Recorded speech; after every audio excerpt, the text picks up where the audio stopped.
Dear students, welcome to our channel. ఈరోజు మన topic mole concept లో మరికొన్ని సమస్యలను చూద్దాం. ఓకే, సమస్య ఏంటంటే మ్యాంగనీస్ డయాక్సైడ్ HCl మధ్య చర్యలో 3.2 లీటర్ల క్లోరిన్ వాయువు లభించవలనన్న ఎన్ని గ్రాముల మ్యాంగనీస్ డయాక్సైడ్ అవసరమవుతుంది? సో ఇక్కడ మ్యాంగనీస్ డయాక్సైడ్ అంటే MnO2 అనేది HCl మధ్య చర్య జరుపుతోంది. దీంట్లో క్లోరిన్ వాయువు వచ్చిందంట. అది ఎంత రావాలంటే 3.2 లీటర్లే కావాలా? ఎన్ని గ్రాముల మ్యాంగనీస్ డయాక్సైడ్ అవసరమవుతుంది? ఇది ఎంత కావాలి, ఇది ఎంత వెయిట్ ఉంటే మ్యాంగనీస్ డయాక్సైడ్ కావాలని అడుగుతున్నాడు. సో ఇప్పుడు మనకు సమస్య అర్థమైంది. దానికి ఏం చేయాలా? ఈక్వేషన్ రాసుకోవాలా first. So manganese dioxide MnO2 HCl ల మధ్య చర్య జరిగింది. సో ఏమైపోతుంది? సో ఈ చర్య manganese chloride and chlorine water form అవుతుంది. సో ఇక్కడ manganese dioxide HCl, so 2 chlorine 4 క్లోరిన్లు, 4 క్లోరిన్ అంటే 4 హైడ్రోజన్లు 4 క్లోరిన్లు, 4 హైడ్రోజన్లు అంటే ఇక్కడ 2 వేసుకోండి. సో 2 ఆక్సిజన్లు 2 ఆక్సిజన్ 4 హైడ్రోజన్ 4 హైడ్రోజన్ 4 క్లోరిన్లు 4 క్లోరిన్. ఓ మ్యాంగనీస్ 2 క్లోరిన్ 2 క్లోరిన్లు 4 క్లోరిన్లు అండ్ 4 హైడ్రోజన్లు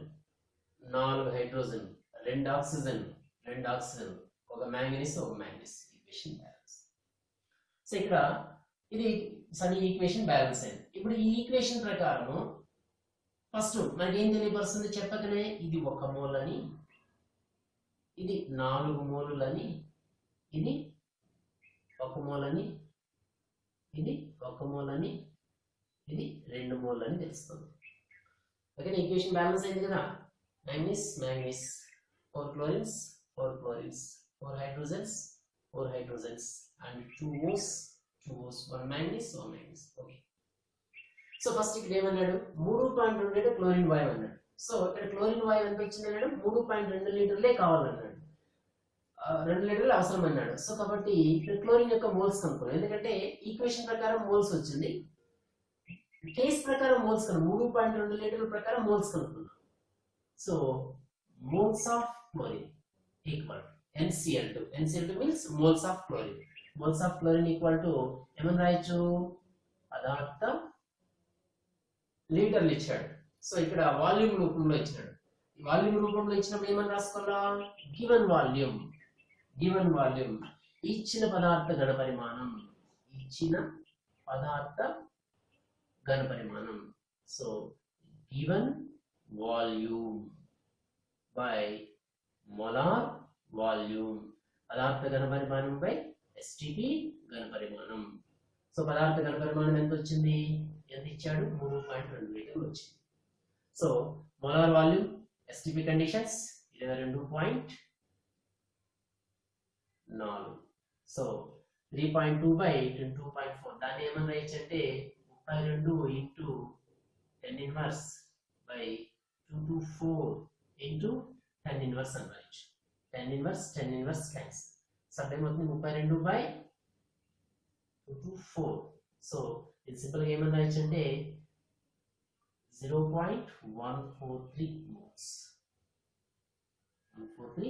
సో 3.2 లీటర్ల మోల్స్ కేసులో ఇది ఎంత మోల్ వచ్చిందంటే 0.143 మోల్స్ వచ్చింది.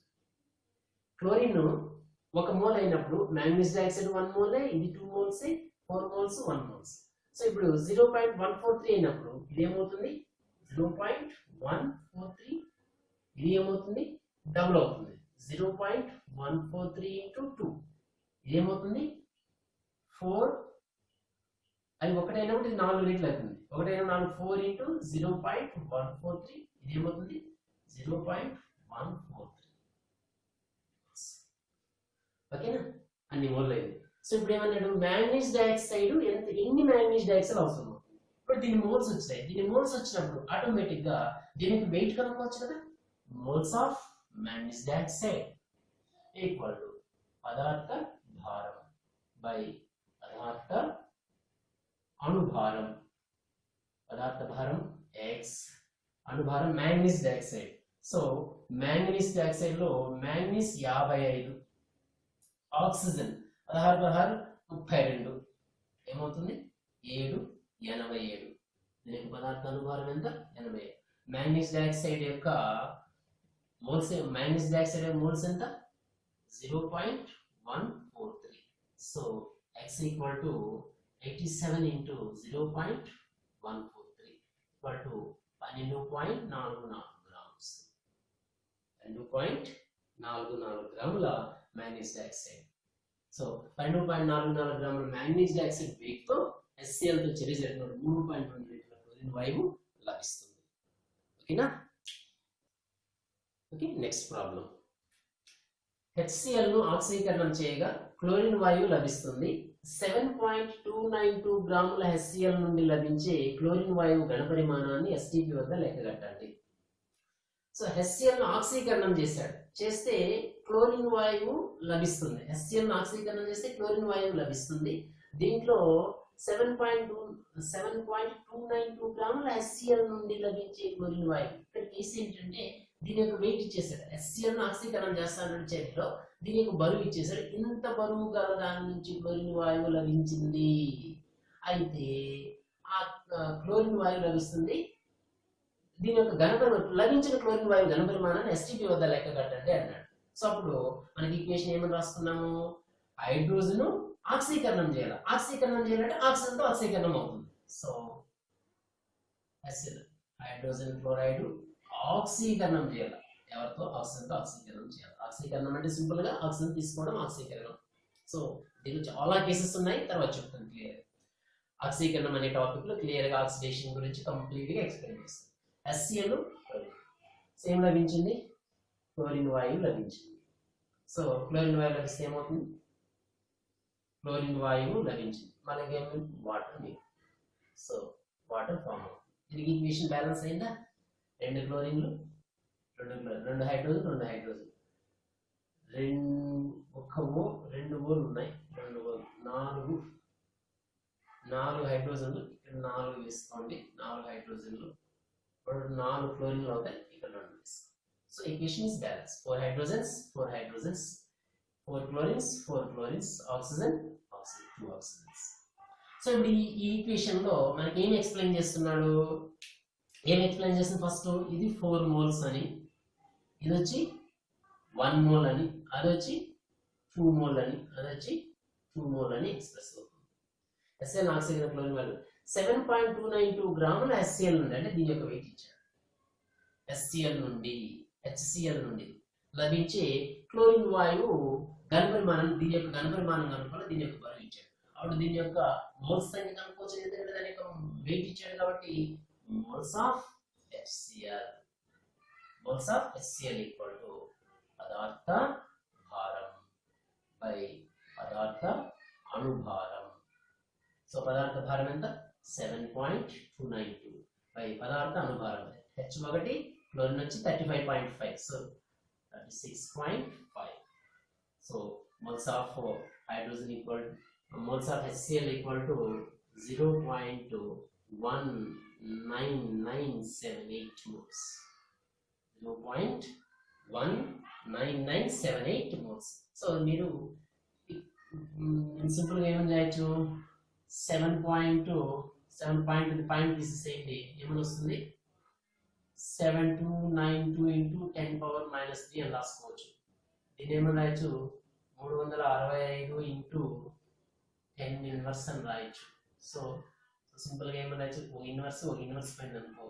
So simply 7292 into 10 power minus 2 by 365. So simplify చేస్తే ఆల్మోస్ట్ 2 వస్తుంది, కాకపోతే 1.9978 మోల్స్ అని సింప్లిఫై చేస్తే వస్తుంది. సో ఇప్పుడు దీని యొక్క మోల్స్ కనుక్కున్నాం. ఎన్ని మోల్లు? 0.19978 మోల్స్ ఇచ్చింది. సో ఇప్పుడు ఈక్వేషన్ ప్రకారం వచ్చిన మోల్స్ 4, ఇచ్చిన కేస్ ప్రకారం వచ్చిన మోల్స్ ఎంత? 0.19978 మోల్స్ ఇచ్చింది. ఇది 4 ఉన్నప్పుడు ఇది 4 ఉన్నప్పుడు ఇది 2 అయింది. 4 ఉన్నప్పుడు 2 అయింది అంటే 4 లో సగం అయింది. అప్పుడు ఏమవుతుంది? మనకు వచ్చినటువంటి మోల్స్ ఎంత? మనకు వచ్చినటువంటి మోల్స్ 1.9978 మోల్స్ వచ్చినాయి. 1.799 మోల్స్ వస్తే అప్పుడు ఆటోమేటిక్ గా క్లోరిన్ యొక్క మోల్స్ కూడా కనుక్కోవచ్చు. మోల్స్ ఆఫ్ క్లోరిన్ ఎలా కనుక్కోవచ్చు? ఇది 2 అయినప్పుడు దాని మోల్స్ కావాలంటే ఏమని రాసుకోవచ్చు? Moles of chlorine equal to పదార్థ భారం తెలుసునా? తెలియదు. పదార్థ భారం తెలియదు. మరి పదార్థం యొక్క మోల్స్ కనుక్కోవచ్చు. ఎలా కనుక్కోవచ్చు? మోల్స్ ఆఫ్ క్లోరిన్ ఎలా కనుక్కోవచ్చు? 2/4 into 0.19978. 2/4 into 1.9978.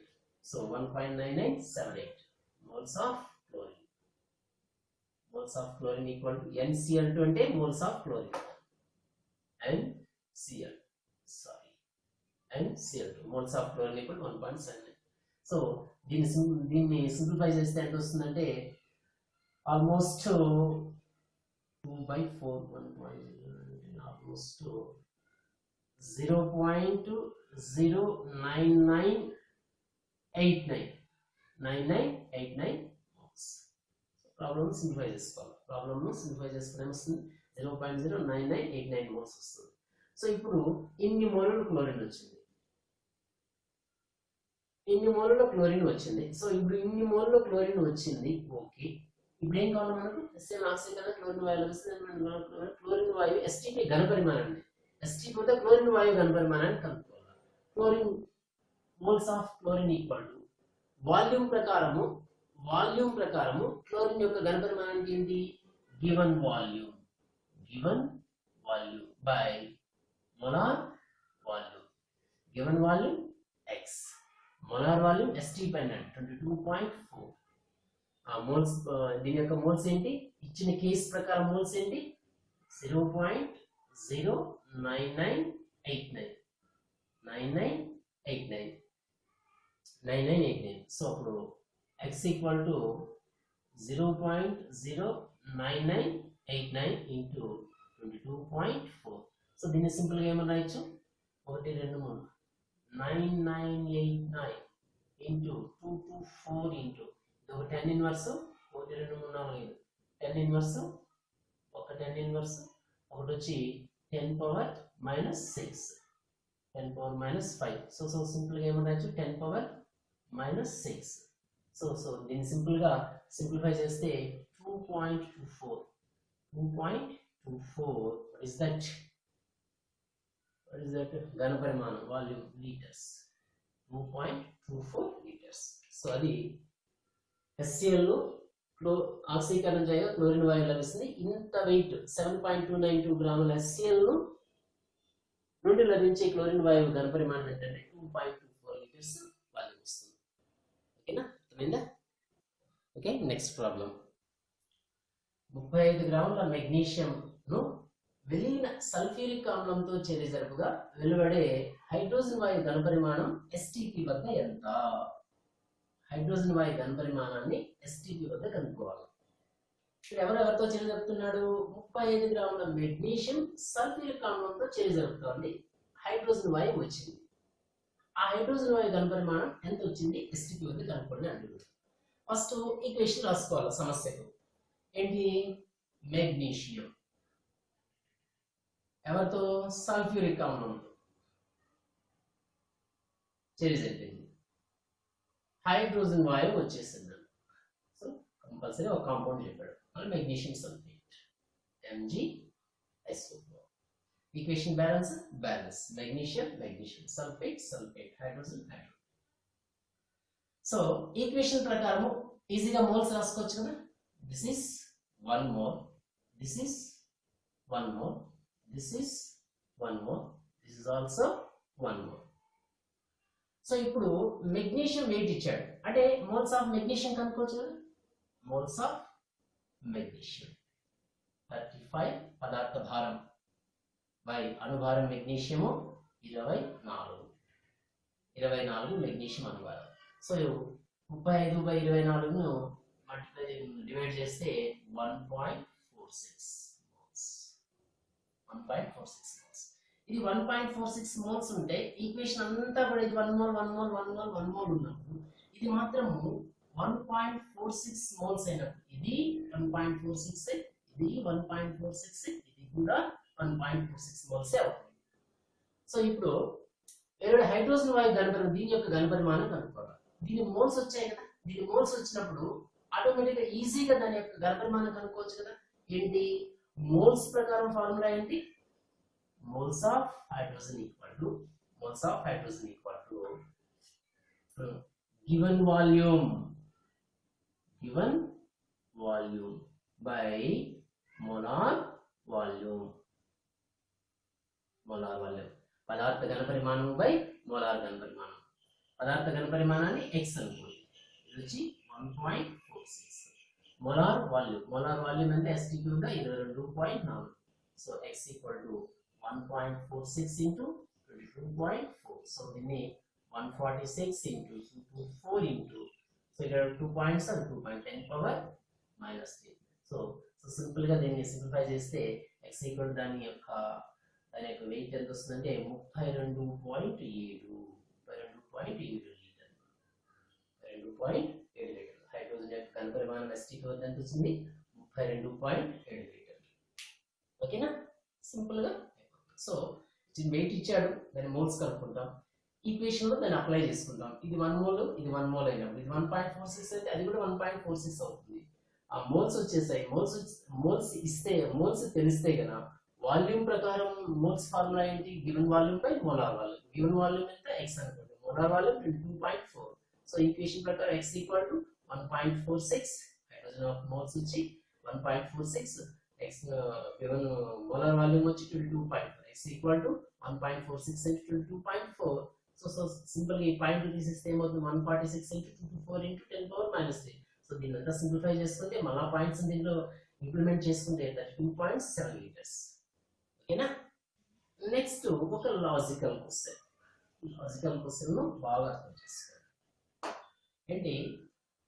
3 లీటర్ల ఈథేన్ ను పూర్తిగా మండించుటకు ఎంత ఘనపరిమాణం గల ఆక్సిజన్ అవసరమో మరియు ఎంత ఘనపరిమాణం CO2 వాయువు ఏర్పడుతుందో లెక్కగట్టండి అంటున్నారు. సో ఇక్కడ 3 లీటర్ల ఈథేన్ ను పూర్తిగా మండించాలి. 3 లీటర్ల ఈథేన్ ను మండించాలి. ఈథేన్ ను మండించడానికి ఏం అవసరం అవుతుంది? జనరల్ గా మండడానికి ఆక్సిజన్ అవసరం అవుతుంది. ఈథేన్ ను మండించడానికి ఎంత ఆక్సిజన్ అవసరం అవుతుంది అంటే ఆక్సిజన్ తీసుకోవాలా, ఆక్సిజన్ బర్న్ కావడానికి ఆక్సిజన్ అవసరము. మరి ఎంత CO2 వచ్చిందంటే ఇక్కడ ఆక్సిజన్ బర్న్ కావడానికి అవసరం అవుతుంది అండ్ CO2 వాయువు రిలీజ్ అవుతుంది. ఎసిటిలిన్ ఈథేన్ పూర్తిగా మండిపోవాలి. సో ఇప్పుడు సమీకరణం అర్థమైంది. ఈథేన్ ను పూర్తిగా మండించుటకు ఎంత ఘనపరిమాణం గల ఆక్సిజన్ అవసరమో అండ్ ఎంత CO2 వాయువు ఏర్పడుతుందో అన్నాడు. సో అప్పుడు ethane C2H6 plus oxygen is gives automatic గా ఇదొక హైడ్రోకార్బన్ ఆక్సిజన్ తో మనకి కంపల్సరీ ఏం ఫామ్ అవుతుంది? కార్బన్ డయాక్సైడ్ ఫామ్ అవుతుంది అండ్ హైడ్రోజన్ ఫామ్ అవుతుంది. ఆక్సిజన్ కూడా ఉంది కాబట్టి వాటర్ ఫామ్ అవుతుంది. సో ఇప్పుడు సమీకరణం బ్యాలెన్స్ చేద్దాం. C2 2 C and 4 mole 5 mole oxygen, hydrogen లేని 6 హైడ్రోజన్. సో 4 1 3 ఎన్ని మోల్ అయినా 7 మోల్ అయినాయి. 2 మోల్ అంటే 5 మోల్ అయినాయి. దీన్ని సింపుల్ గా 3.5 O2 అని రాసుకోండి ఊరికి. ఇప్పుడు 3.5 O2 అంటే 7 మోలే కదా. 3.5 O2 అంటే 7 mole, 4 mole 1 3 mole 7 mole. So 2 seal 6 hydrogen. ఇది ఇలా ఈక్వేషన్ బ్యాలెన్స్డ్ ఈక్వేషన్ అని అనుకుందాం. యాక్చువల్ గా ఇలా చేసే సమీకరణాన్ని బ్యాలెన్స్ చేయకూడదు. ఎందుకంటే ఇది ఒక పాయింట్ అంటే భిన్నాంక రూపంలో సమీకరణాన్ని బ్యాలెన్స్ చేయకూడదు. ఫర్ ఎగ్జాంపుల్ ఇదే ఒరిజినల్ సమీకరణం అనుకోండి. దీని యొక్క ఫుల్ ఎక్స్ప్లెనేషన్ తర్వాత మీకు ఎక్స్ప్లెయిన్ చేసేటప్పుడు ఇది ఒక కేసులో వస్తుంది. ఆ కేసులో ఎందుకు వస్తుంది, ఎలా తీసుకోవాలన్న విషయాన్ని, సమీకరణం బ్యాలెన్స్ చేసేటప్పుడు ఎలా చేయాలన్న విషయాన్ని అక్కడ మీకు క్లియర్గా ఎక్స్ప్లెయిన్ చేస్తే ఇదే ఎగ్జాంపుల్ తీసుకొని ఎక్స్ప్లెయిన్ చేస్తాం. ప్రస్తుతానికి ఇది బ్యాలెన్స్డ్ ఈక్వేషన్ అనుకుంటే ఏమవుతుంది? ఈక్వేషన్ ప్రకారము ఇది ఎన్ని మోల్? 1 మోల్. ఇది ఎన్ని మోల్? 3.5 మోల్. ఇది ఎన్ని మోల్? 2 మోల్. ఇది ఎన్ని మోల్? 3 మోల్. సో అంటే ఇది 1 mole, 1 mole 3.5 mole, 1 mole ethane 3.5 mole oxygen తో పూర్తిగా బర్న్ అయ్యి 2 mole carbon dioxide and 3 mole water ను ఫామ్ చేసింది. సో ఇక్కడ 3 లీటర్ల ఎథిలిన్, 3 లీటర్ల ఈథేన్ పూర్తిగా మండించడానికి, అంటే ఫర్ ఎగ్జాంపుల్ ఇది 3 లీటర్లు అన్నప్పుడు 3 ఘనపరిమాణాలు అనుకుందాం. ఇది 3 ఇది 1 ఘనపరిమాణం అనుకుంటే ఇది 3.5 ఘనపరిమాణం, ఇది 2 ఘనపరిమాణం, ఇది 3 ఘనపరిమాణం. ఇది ఫర్ ఎగ్జాంపుల్ ఇది 1 ఘనపరిమాణం అనుకుంటే ఇది 1 ఘనపరిమాణం, 3.5 ఘనపరిమాణం, 2 ఘనపరిమాణం. ఘనపరిమాణాల ప్రకారం కూడా రాసుకోండి. ఇది 1 ఘనపరిమాణం అనుకున్నాము, ఇది 3.5 ఘనపరిమాణాలు అనుకోండి, ఇది 2 ఘనపరిమాణాలు అనుకోండి, ఇది 3 ఘనపరిమాణాలు అనుకోండి. సో ఇప్పుడు మోల్ ప్రకారం అది ఘనపరిమాణాల ప్రకారం ఇది అనుకుంటే ఇది 1 ఘనపరిమాణం, బట్ ఇది 3 లీటర్లు, 3 ఘనపరిమాణాలు, ఇది 1 లీటర్ అనుకోండి. ఫర్ ఎగ్జాంపుల్ ఇది 1 లీటర్ అనుకుంటే ఏమవుతుంది, ఇది 3.5 లీటర్లు అవుతుంది, ఇది వచ్చి 2 లీటర్లు అవుతుంది, ఇది వచ్చి 3 లీటర్లు అవుతుంది. సో ఇది 1 లీటర్ కాస్త ఎంత తీసుకున్నాడు, 3 లీటర్లు తీసుకున్నాడు. అంటే ఇంటూ 3 లీటర్లు, అంటే 1 into 3 3 లీటర్లు. ఇది 3 లీటర్లు అయినప్పుడు ఇది 3 into 3.5 లీటర్లు అయినట్లే కదా, ఇది 3.2 లీటర్లు అయినట్లే కదా, ఇది 3 into 3 లీటర్లు అయినట్లే కదా. లాజికల్ క్వశ్చన్, లాజికల్ గా ఆన్సర్ చేయాలి. సో ఇలాంటిది చాలా ఈజీగా అర్థమవుతుంది, మనకు మంచి అవగాహన వస్తుంది. సో ఇప్పుడు ఈక్వేషన్ బ్యాలెన్స్ అయిపోయింది అనుకుంటే, బ్యాలెన్స్ ఈక్వేషన్ ప్రకారం ఇది 1 మోల్, ఇది 3.5 మోల్, ఇది 2 మోల్, ఇది 3 మోల్ అని ఘనపరిమాణాల ప్రకారం బేస్ చేసుకుంటే 1 ఘనపరిమాణం, 3.5 ఘనపరిమాణాలు, 2 ఘనపరిమాణాలు, 3 ఘనపరిమాణాలు. సో ఇప్పుడు ఇది 1 లీటర్ అనుకుంటే ఇది 3.5 లీటర్లు, ఇది 2 లీటర్లు, 3 లీటర్లు. ఈ 1 లీటర్ కాస్త 3 మనకి ఎంత ఇచ్చాను, 3 లీటర్లు ఇస్తున్నాం. 3 లీటర్లు అంటే 1 into 3 లీటర్లు అని అనుకుంటే 3 లీటర్లు ఇది అయినప్పుడు ఇది 3.5 into 3 లీటర్లు అవుతుంది, 2 into 3 లీటర్లు అవుతుంది, 3 into 3 లీటర్లు అవుతుంది. ఇచ్చిన క్వశ్చన్ ఏంటి మనకు, 3 లీటర్ల అసిటిలిన్ పూర్తిగా మండించడం ఎంత ఘనపరిమాణంగా ఆక్సిజన్ వాయువు వస్తుంది, ఎంత ఘనపరిమాణంగా ఆక్సిజన్ వాయువు వస్తుంది అవుతుంది, 3.5 into 3, 3 9 3 అర్థాల 1.5, అది 10.5 లీటర్స్, 10.5 లీటర్స్ ఆఫ్ ఆక్సిజన్, 10.5 లీటర్ల ఆక్సిజన్ అవసరం అవుతుంది. అలా CO2 ఎంత వాయువు ఏర్పడి ఉంటుంది, CO2 ఎంత ఉంటుంది, 6 లీటర్ల CO2, 6 లీటర్ల CO2 ఏర్పడుతుంది. ఓకేనా, దిస్ ఇస్ లాజికల్ క్వశ్చన్. అర్థమైందా? ఇలాంటి లాజికల్ క్వశ్చన్స్ ఈ చాప్టర్ కంప్లీట్ ఎండ్ అయిన తర్వాత దీని మీద రివ్యూ చేస్తాను. రివ్యూ చేసినప్పుడు చాలా ఫాస్ట్ గా ఎలా ఆన్సర్స్ చేయాలా అన్నది మీకు క్లియర్ గా మళ్ళీ మీకు ఎక్స్ప్లెయిన్ చేస్తాను. ఇప్పుడు మీకు ఈ స్టాయికియోమెట్రీలో ఓపిక్ గా ప్రతి పార్ట్ నేను ఎందుకు ఎక్స్ప్లెయిన్ చేస్తున్నానంటే మీకు ఎలాంటి డౌట్స్ లేకుండా క్లియర్ గా సబ్జెక్ట్ అవగాహన తెచ్చుకుంటూ రావాలా. ఎప్పుడైతే మనకు సబ్జెక్ట్ అవగాహన వస్తూ ఉంటుందో ఆటోమేటిక్ గా ఆ చాప్టర్ మీద ఒక మంచి ఐడియాలజీ మనకు ఏర్పడుతుంది. ఎప్పుడు ఏర్పడుతుందో అప్పుడు ఆటోమేటిక్ ఎంత ఫాస్ట్ గా చెప్పినా కూడా రివ్యూ చేసుకోవచ్చు మనం. అర్థమైందా? కాబట్టి ఇలాంటి షార్ట్ కట్స్ చాలా మీకు చాప్టర్ కంప్లీట్ అయిన తర్వాత ఈ చాప్టర్ మీద ఎలా రివ్యూ చేస్తానో మీకు అప్పుడు బాగా అర్థమవుతుంది. ఓకేనా?